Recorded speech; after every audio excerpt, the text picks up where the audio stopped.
그래서 결국에는 꼰대가 사라질까 아, 꼰대. 좀 예측해주세요. 네. 예측해주세요. 네. 저는 근데 꼰대가 밀레니얼의 시사친구 듣동나. 안녕하세요. 저는 듣동나에서 문화 콘텐츠와 커리어 콘텐츠 만들고 있는 김효은 기자입니다. 우리 유튜브 구독자 여러분 오랜만에 뵙습니다. 저 잊어버리신 거 아니시죠?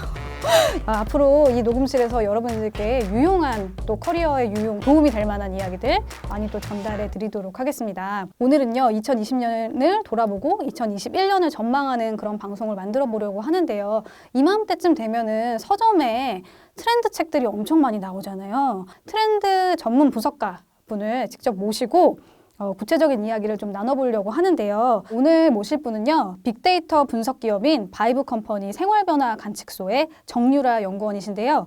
이 생활변화 관측소는요. 매년 빅데이터를 바탕으로 2021 트렌드 노트를 펴내고 계시는데 이 책이죠. 제가 책 광고 아닙니다.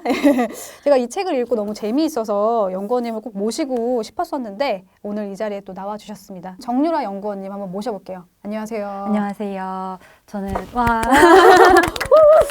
네.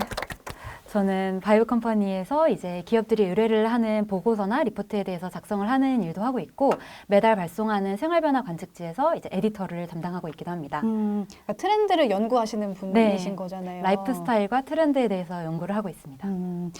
제가 항상 궁금했던 게 이 트렌드는 도대체 어떻게 예측을 하느냐. 이제 연말만 되면 각종 트렌드 책들이 이제 많이 나오잖아요. 근데 이게 어떻게 예측을 하는 거지? 네. 어디 전방에 가는 것도 아니고 어떻게 연구하시는 건지 그 기법을 좀 알려주세요. 이게 다른 연구소들마다 다르겠지만 저희 같은 경우에는 저희가 하고 있는 업이 자연어라고 해서 사람들이 자발적으로 소셜미디어나 온라인에 올린 글들을 분석을 하거든요. 그래서 그 글들을 매번 분석하고 있다가 어떤 자연어가 작년 대비 많이 언급됐는지 그리고 어떤 자연어가 외연이 넓어졌는지 아니면 어떤 단어의 뜻이 바뀌었는지 같은 것들을 매달 조사하고 있습니다. 그래서 그 조사를 바탕으로 한 해의 트렌드에 대한 확신이 생겼을 때 이런 쪽으로 경향성이 확인되었다라고 생각을 할 때 트렌드 노트 책을 준비하고 있습니다. 자연어가 뭔가요? 자연어라고 네네. 하면 뭐 사전에 등록된 표준어라기보다 사람들이 자연스럽게 말하는 언어라고 해서 뭐 예를 들면 나 밥 먹었다라는 말은 그 표준어지만 나 밥 먹었성이라고 해도 이제 저희는 그것을 밥 먹었다로 인지하면서 분석할 수 있는 거죠.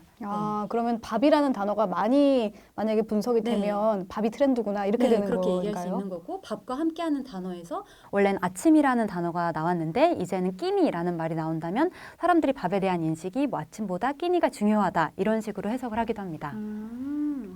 재밌네요. 이제 2021년을 예측하는 트렌드 책들을 쭉 보면 이제 공통적으로 나오는 게 뭐냐면은 변화의 방향이 뭔가 문제가 아니라 변화의 속도가 중요하다. 어차피 변화는 예정되어 있었는데 이 코로나19가 그 속도를 되게 빨리 가져왔다라는 표현들이 많더라고요. 그러면 생활변화 관측소에서 2021년 메인 키워드로 꼽은 게 무엇인지 좀 말씀 주세요. 저희가 메인 키워드로 꼽은 것은 New Generations Normal이라는 건데요. 사실 모든 세대가 다 같은 공통의 경험을 했고 하지만 새로운 합의를 이루어냈다라고 해서 New Generations Normal이 저희가 꼽은 키워드고 이제 거기 세부 키워드로는 수평성, 개방성 그 정도를 들 수 있을 것 같습니다. 그러면 새로운 세대의 주요 가치라고 하는 것이 이제 전 세대로 퍼지게 된다라는 뜻으로 이해하면 될까요? 네, 그렇게 생각하시면 될 것 같아요. 그러면 코로나가 가져온 새로운 상식, 이 뉴 제너레이션 노멀이 우리 사회에 이제 빠른 속도로 나타나고 있는데 밀레니얼 세대가 관심 있을 만한 그 키워드를 중심으로 한번 이야기를 해볼게요. 저희 이제 이 책을 저희 팀에 있는 이제 90년대생 분들한테 같이 읽으면서 이야기를 나눴는데 가장 흥미롭게 이야기했던 키워드가 바로 수평적인 관계의 진화였어요. 예를 들어서 뭐 직장 선후배 관계라든가 또 학교의 선생님과 또 제자의 관계 같은 게 이제 수평적으로 바뀐다라는 건데 여기에 대해서 조금 설명 더 부탁드릴게요. 기존의 권력 관계, 누가 회사를 더 오래 다녔냐, 누가 더 나이가 많느냐에 따라서 정해졌었는데 이제 온라인으로 줌으로 미팅을 한다고 하면 그들은 다 작은 타일에 지나지 않거든요. 상사나 뭐 윗사람이나 누가 먼저 들어왔냐에 따라서 이 접속 순서에 따라서 타일로 들어오기 때문에 일단 가시적으로 모두 수평적으로 보이게 되고 그리고 상석의 개념이 없는 네, 거네요. 그 사람이 그 타일 안에서 어떤 말을 했느냐가 더 중요해지기도 하고요.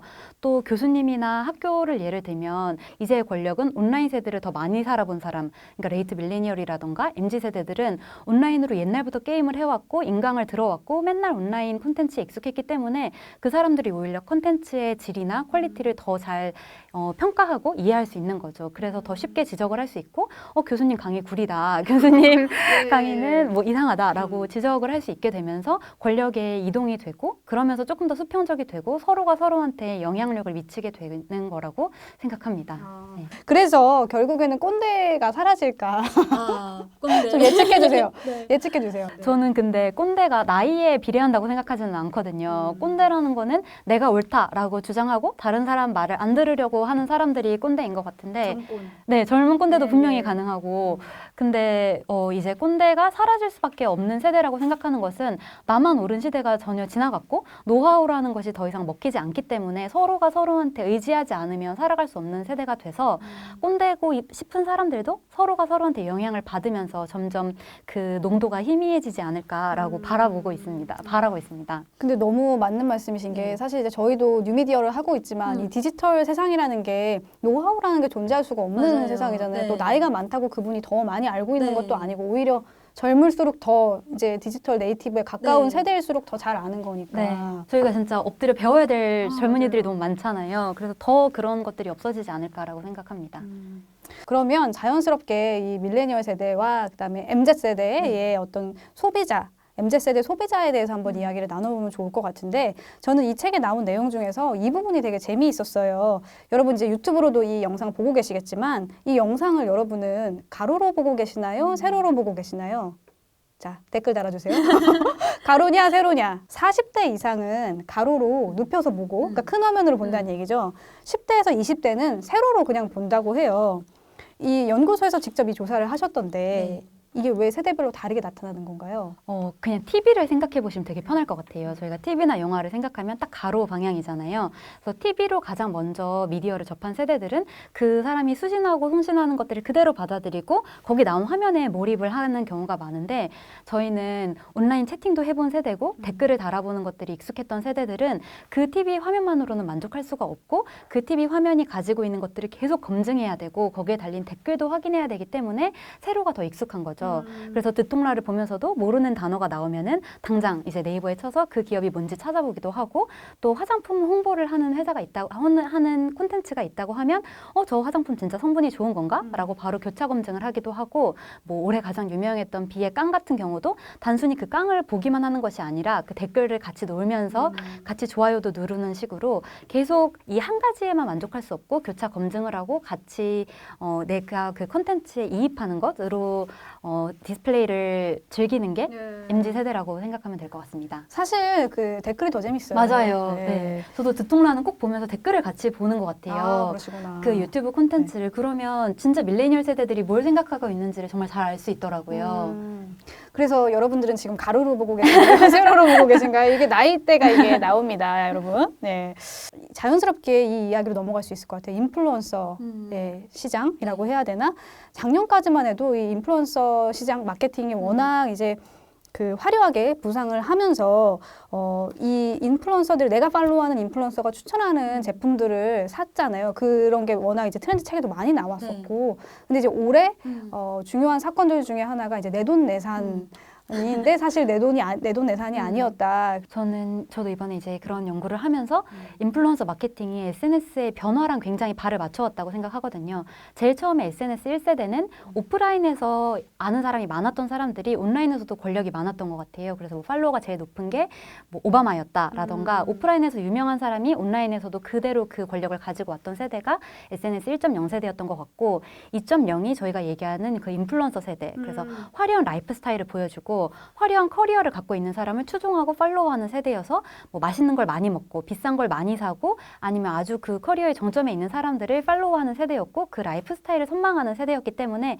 이거 좋아요라고 하면 쪼르르 가서 사는 세대였는데 많이 샀어요. 저도 네. 적지 않게 샀답니다. 네. 네. 근데 이제 인플루언서 3.0 그러니까 SNS 3.0이라고 굳이 말을 붙인다면은 그때부터는 가치관과 철학, 정직성이 잣대가 되는 것 같아요. 사람들이 사실 이거 광고예요라고 말하는 콘텐츠에 대해서는 굉장히 거부감을 생각보다 드러내지 않아요. 솔직하게만 얘기한다면 뭐 댓글에 이 언니 혼나야겠어 돈 줄 내줄 거야 돈 더 버세요 뭐 이런 식으로 달린다던가 뭐 적게 일하고 많이 버세요라고 얘기를 해주는데 그 사람이 그걸 광고가 아니라고 말한 순간에 차갑게 돌아서는 거거든요. 그래서 앞으로 인플루언서가 가져야 될 자질은 단순히 화려한 라이프 스타일을 보여주는 게 아니라 그 사람이 하는 말이 얼마나 솔직한지 그리고 정직한지 그리고 그 사람의 철학과 가치관이 자기랑 얼마나 일치하는지가 더 중요한 것 같아요. 채식주의라고 얘기를 했는데 가죽 자켓을 입고 나온다던가 이런 배반성보다는 계속 그 사람이 유지하고 있는 가치관이 일관되게 갈 때 그게 더 인플루언서가 영향력을 얻게 되는 과정이지 않나라고 생각합니다. 그 JYP가 네. 진짜 좋은 사람이 되어야 한다. 좋은 사람인 척하지 말고라고 이제 자기 네. 소속사 가수들한테 많이 얘기했는데 네. 그거네요. 네, 딱 그 그러니까. 맥락인 것 같습니다. 네. 근데 다른 어떤 세대보다 이번 세대들이 그 후원에 관대한 세대라고 볼 수 있을 것 같아요. 이 세대들은 정말로 음악을 스트리밍으로 보는 것에 익숙했던 세대고 저희는 되게 땡땡 바다 같은 데서 불법 소리바다 얘기하시면 돼요. 소리바다에서 네, 네. 불법을 해봤기 때문에 네. 그 스트리밍이 가진 가치에 대해서 잘 알지 못하는데 이번 세대들은 음반도 뭐 100장씩 사고 이런 내가 이 사람을 후원한다라는 것을 경제력으로 보여주고 인증하면서 거기서 내가 너의 성공에 나도 가담했어라는 뿌듯함을 느끼는 세대이기 때문에 이 콘텐츠가 잘 되는 건 비단 이 콘텐츠뿐만이 아니라 이 콘텐츠를 후원하는 나 자신의 안목도 포함되어 있다라는 관점이 있는 것 같습니다. 그래서 서로 동반 성장한다는 관점에서 계속해서 더 후원을 하는 것 같습니다. 네. 여러분 듣동나 많이 예, 응원해 주시고요. 함께 성장시켜 주시길. 예.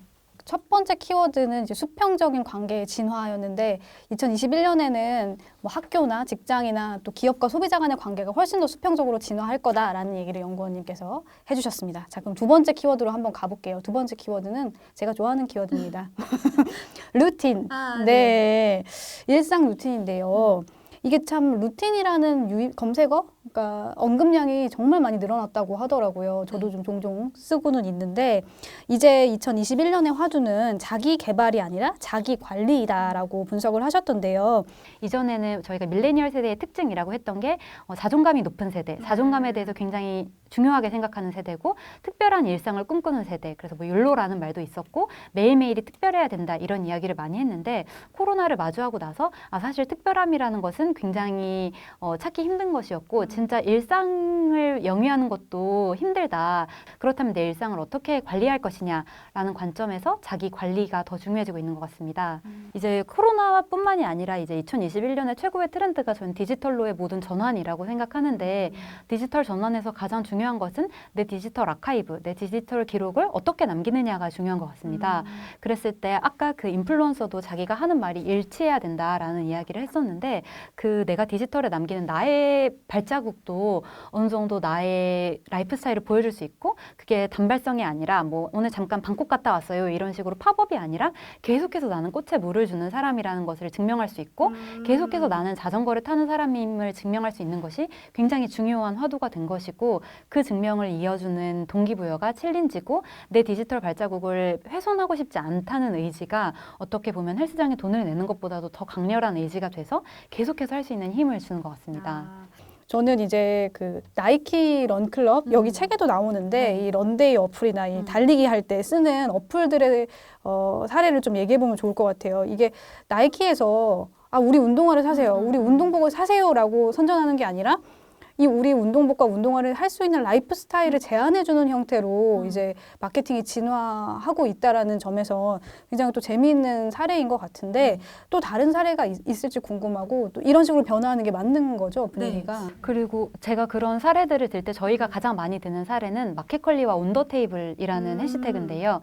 사람들이 예쁘게 집밥을 찍어서 올리면서 거기에 온더테이블이라는 해시태그를 달고 마켓컬리를 달면서 예쁜 집밥을 하려면 마켓컬리에서 뭔가를 사야 사야 되는구나라는 인식이 많은 사람들한테 생기게 된 거죠. 그러니까 마켓컬리는 그 해시태그를 선점하려고 한 게 아니라 아름답게 잘 차린 밥상에 항상 마켓컬리의 식재료가 있어라는 상황 씬을 사람들에게 알려준 거고 이제 앞으로 사람들이 우리 제품을 단순하게 강요하고 이거 사세요라고 말하는 것보다는 당신들이 바라는 상황이나 어떤 씬에 우리가 어떻게 들어갈지를 생각해서 씬을 제안하는 것이 더 중요하다고 생각합니다. 네, 그러면 세 번째 키워드로 한번 넘어가 보겠습니다. 세 번째 키워드는요, 90년대 이후에 태어난 세대와 그리고 그들이 쓰는 디지털 문법에 대한 이야기를 좀 해보려고 하는데요. 이 책을 보면요, 방금 말씀해주신 90년대생 이후 태어난 레이트 밀레니얼 세대는 이제 온라인 게임이라는 비대면 행성의 최초의 발자국을 찍은 세대이고, 이 소통과 합의를 통해서 규칙을 스스로 만들어 온 사회의 낡음을 결코 허용하지 않는 창작의 세대다라고 표현을 해주셨는데, 이 생활변화 관측소에서 분석한 이 게임 문법에 익숙한 이 레이트 밀레니얼 세대들의 사고방식 어떤 건지 좀 설명해 주세요. 아마 보고 계신 분들은 저거는 나의 사고방식인데 이걸 또 정리해 주시네 라고 생각하실 것 같아요.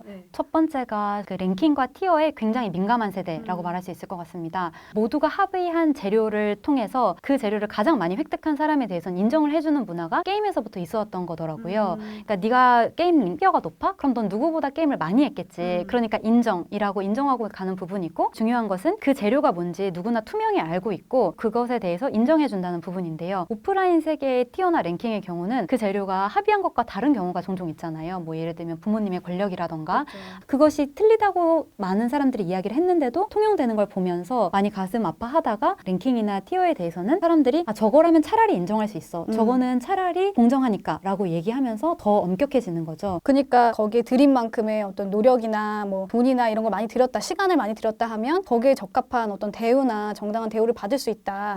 그것이 이제 공정한 차별이다라고 표현이 되어 있더라고요. 책에서는. 그게 되게 좀 새로웠었어요. 저는 보면서. 지금 저희가 플랫폼들 많이 쓰시잖아요. 뭐 배달의 민족이라던가 뭐 무신사라던가 마켓컬리를 쓰실 때 항상 회원 등급이 있는 걸 아실 수 있을 거예요. 근데 무신사를 보면 무신사의 회원 등급은 그 롤의 회원 등급과 정확히 일치하거든요. 아, 그래요? 플래티넘, 실버, 브론즈 이게 롤에서도 똑같이 플래티넘, 실버, 브론즈 이렇게 간다고 해요. 예스24도 그랬던 것 같아요. 제가 플래티넘이거든요. 네, 게임의 그 레벨을 그대로 가져간 거라고 보시면 될 것 같아요. 네. 그렇기 때문에 그것은 굉장히 공정한 차별이라고 인지하고 예스24의 플래티넘 회원이 할인율을 더 받는다고 해서 골드 회원이 부들부들 하지는 않잖아요. 그렇죠. 내가 똑같은 재료를 썼다면 그것에 대해서 인정하는 것이 굉장히 자연스러운 세대고 항상 티어와 랭킹을 민감하게 나누고 다만 그 재료가 공정한가를 계속 따지는 세대라고 보면 될 것 같습니다. 그렇군요. 그리고 이것도 재밌어요. 이 근본이라는 단어. 근본이에요. 뿌리근 근본 본질. 저도 이 근본이라는 단어를 보고 이게 정말로 언급량이 늘어라고 했는데 언급량이 정말 엄청나게 증가하고 있더라고요. 그래요? 최근에 근본이라는 단어를 정말 사람들이 많이 쓰는 걸 볼 수 있고 뭐 트위터나 이런 데 근본을 써보시면 생각보다 정말 많은 사람들이 모든 것의 근본을 따지고 있는 것을 보실 수 있습니다. 근데 이 근본이라는 게 결국은 뭐냐면 앞에서 했던 얘기처럼 네가 예전에 했던 말을 그대로 하고 있어? 라는 것에 대한 이야기더라고요. 시작은 미미하였으나 내가 이걸 꾸준히 했더니 결국 이 지점에 도달했다 라는 이야기를 좋아하는 것처럼 근본은 처음엔 미천했지만 계속해서 노력했더니 이걸 이루었다라는 그 서사 과정에 굉장히 많은 몰입을 하더라고요. 그리고 만약에 내가 그 근본을 쌓아가는 과정에 기여를 했다면 내가 아직 얘네들이 싹을 보기 전에 관심을 줬고 좋아요를 눌러서 얘가 성공했다면 그 근본부터 얘가 이 이야기를 하고 있었다면 자신의 정체성이 그거였다면 더 환호를 하는 거고 근본이 없는데 갑자기 그런 행세를 한다면 더 이상 믿지 않고 너 근본 없는 애잖아 라고 지적을 한다는 거죠. 네. 디지털 세계 너무 어려운 네. 것 같아요. 그리고 근본도 네. 있어야 되고 뭔가 이렇게 친근도 해야 친근도 하고. 해야 되고 네. 저희 괜찮은 건가요? 랭킹도 이렇게 따져야 되고. 네, 전 듣동라는 이미 근본이 있다고 보고 있기 때문에 너무 팬심인가요? 그러면 이제 이 책도 이제 공동 저자로 참여를 하셨는데 연구원님께서 직접 쓰신 파트가 아주 재밌더라고요. 감사합니다. 디지털 언어에 대한 파트예요. 네. 저희 같은 경우에도 뉴미디어다 보니까 단어 하나 사용하는 게 굉장히 신중하게 쓰려고 노력을 하거든요. 왜냐하면 소비자들의 감수성이 굉장히 높기 때문에 특히 이 밀레니얼 세대의 감수성이 굉장히 높기 때문에 이 어떤 언어를 쓰느냐가 바로 그 서비스의 가치관을 또 보여주기도 하는 것 같아요. 그래서 이 책에도 이제 개별 브랜드만의 디지털 언어가 필요하다라고 브랜드다라고 말씀을 하신 게 되게 인상적이었는데요. 좀 설명 부탁드릴게요. 어떤 브랜드건 자신이 속한 산업군이 있고 그 산업군에 관심이 높은 사람들이 자주 하는 말이 있더라고요. 뭐 예를 들면 화장품이라면은 뭐 톤에 대해서 사람들이 굉장히 구체적으로 이야기를 한다던가 색깔에 대해서 구체적으로 이야기를 한다던가 그렇다면 사람들의 관심도나 그 이해도나 지식이 그 정도로 깊어졌다는 걸 의미하기 때문에 단순히 우리가 빨강색이라고 주장하기보다는 그들이 이야기하고 있는 톤과 매너를 우리가 따라가서 그 정도의 수준과 깊이로 이야기하는 게 중요하다고 생각하거든요. 그 업계에서 사람들이 가장 많이 이야기하고 있는 언어 중에서도 가장 예민한 단어를 찾고 그 예민한 단어의 수준에 우리가 맞출 수 있는지를 고민해야 되는 게 굉장히 중요한 것 같습니다. 사실 그래서 SNS를 운영하는 담당자의 역할이 굉장히 중요하다는 네. 생각 많이 하거든요. 맞아요. 네. 그리고 정말 배려심 없는 단어를 쓰는 게 저는 가장 최악이라고 생각하는데요. 무심한 단어는 가능하지만 누군가를 약자를 피해보게 하거나 아니면 약자를 소외시키는 단어들을 쓰는 게 요즘엔 가장 민감한 부분인 것 같습니다. 디지털 세계로 넘어오면서 저는 약자의 개념이 굉장히 많이 바뀌었다고 보는데요. 오프라인에서의 권력자들은 굉장히 소수였지만 목소리가 큰 사람들이었죠. 네네네. 그래서 그 사람들이 만든 언어를 우리가 곧이곧대로 썼고 거기에 대해서 비판을 하면 묵살당하기가 쉬웠는데 온라인으로 넘어오면서부터는 약자가 소수가 아니라는 점이 되게 중요한 것 같고 그 사람들이 다수기 때문에 뭐 국민청원을 올릴 수도 있는 거고 그리고 내가 이걸 바꾸고 싶다고 하면 설득력과 타당성만 있으면 좋아요를 많이 받아서 올라갈 수 있는 부분이거든요. 그렇기 때문에 굉장히 많은 약자들이 존재하고 소수자들이 존재하고 그 사람들을 배척하고 무시하고서는 더 이상 오프라인과 온라인이 공존할 수 없기 때문에 디지털 세계에서는 누구도 소외받지 않는 언어 그러니까 소외라는 게 얘는 빼고 노랑은 빼고가 아니라 노랑이 피해보지 않는 단어를 만드는 게 굉장히 중요한 것 같고 그런 거에 항상 민감하게 열려 있어야 할 것 같습니다. 네, 오늘 이제 내년을 예측해보는 트렌드 그 키워드별로 한번 좀 하나 짚어봤는데요. 이제 마지막으로 저희 독자분들이 이제 밀레니얼 세대고 대학생이거나 뭐 취업 준비생이거나 또 사회 초년생인 분들이 많으세요. 어떻게 준비하면 좋겠다 이런 거 좀 제안해 주시면 어떨까요?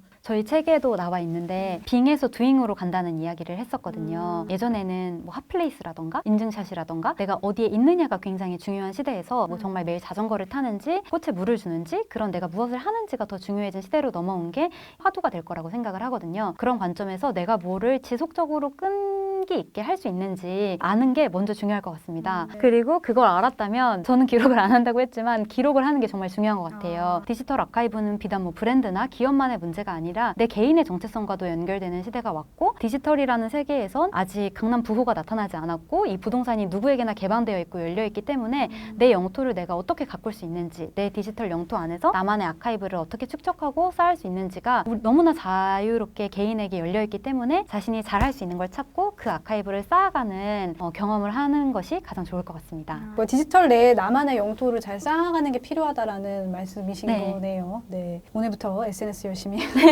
하도록 하겠습니다. 더 자세한 이야기는 이 책에 자세하게 나와 있다고 하니까요. 해보시면 예. 제가 한 얘기보다 훨씬 많은 이야기들이 예. 더 깊이 있는 이야기들이 나와 네. 있답니다. 참고로 광고 아닙니다. 제가 읽고 재미있어서 예, 추천하는 네. 책입니다. 예. 다음 그러면 2022년에도 네. 연구한 네. 내용을 또 한번 네. 가지고 나와주시면 너무 감사할 것 같아요. 네, 저도 너무 영광입니다. 네, 알겠습니다. 그럼 여기서 우리 연구원님 보내드리도록 하겠습니다. 정유라 연구원이셨습니다. 네, 감사합니다.